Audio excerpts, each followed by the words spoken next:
मेरा नाम कबीर है। 26 साल की उम्र में जब इंसान अपनी जिंदगी के सपने बुनता है, मैं अपनी माँ की उम्मीदें और परिवार के बोझ को उठाए शहर आया था।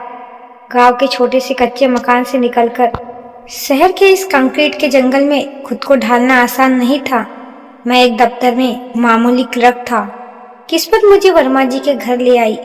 वर्मा जी इस मकान के मालिक थे, लेकिन उनका दल किसी राजा से कम नहीं था। उन्होंने मुझे एक कमरा किराए पर दिया और हमेशा अपने छोटे भाई की तरह रखा। वहीं मेरी मुलाकात हुई ईशानी से। ईशानी वर्मा जी की एकलौती बेटी थी। वह 23 साल की थी, चंचल लेकिन उतनी ही समझदार।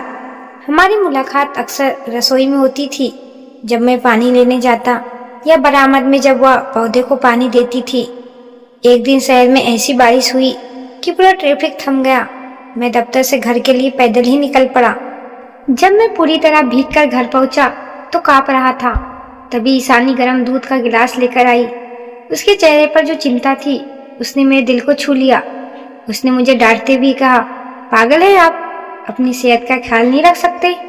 अगर कुछ हो जाता तो मेरा मतलब है पापा को कितना बुरा लगता। उसकी उस आधी अधूरी बात ने सब कुछ साफ कर दिया था।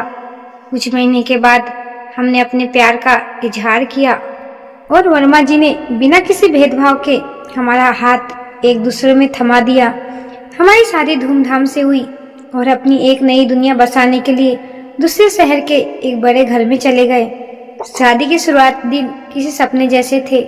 ईशानी मेरा बहुत ख्याल रखती थी, लेकिन करीब 6 महीने बाद चीजें थोड़ी बदलने लगी।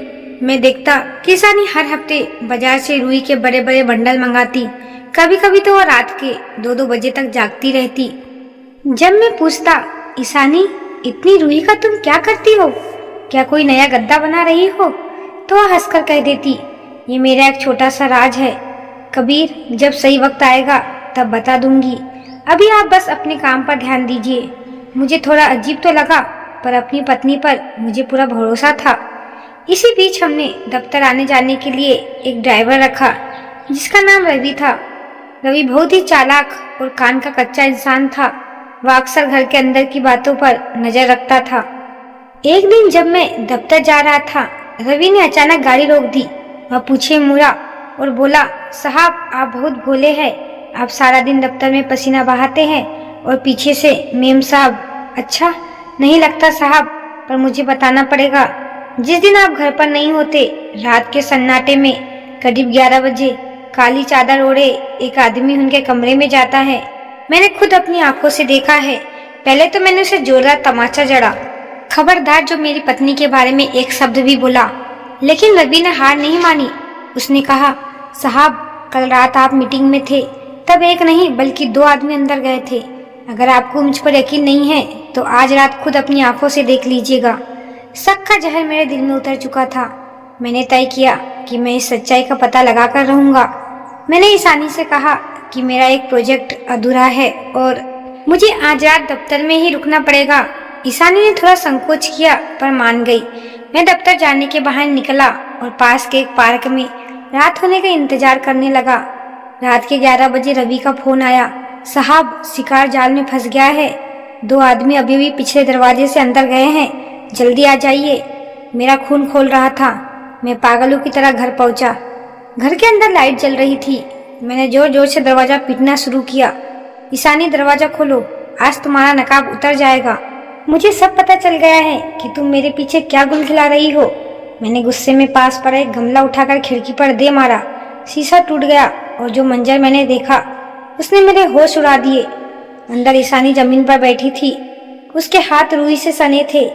उसके सामने शहर के वृद्ध आश्रम के 2 कर्मचारी बैठे थे। पूरे कमरे में हजारों की संख्या में रुई की बत्तियां और अगरबत्तियां फैली हुई थी।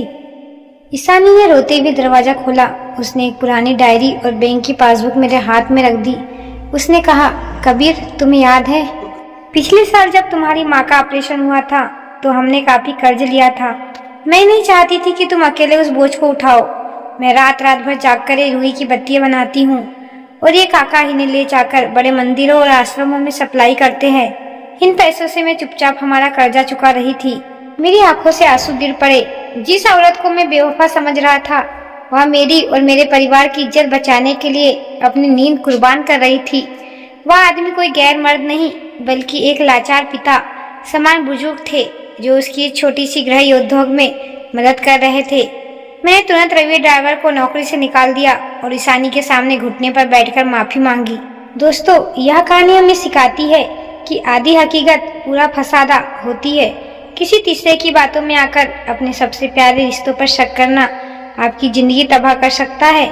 विश्वास कमाया जाता है और उसे खोना सिर्फ एक पल का काम है।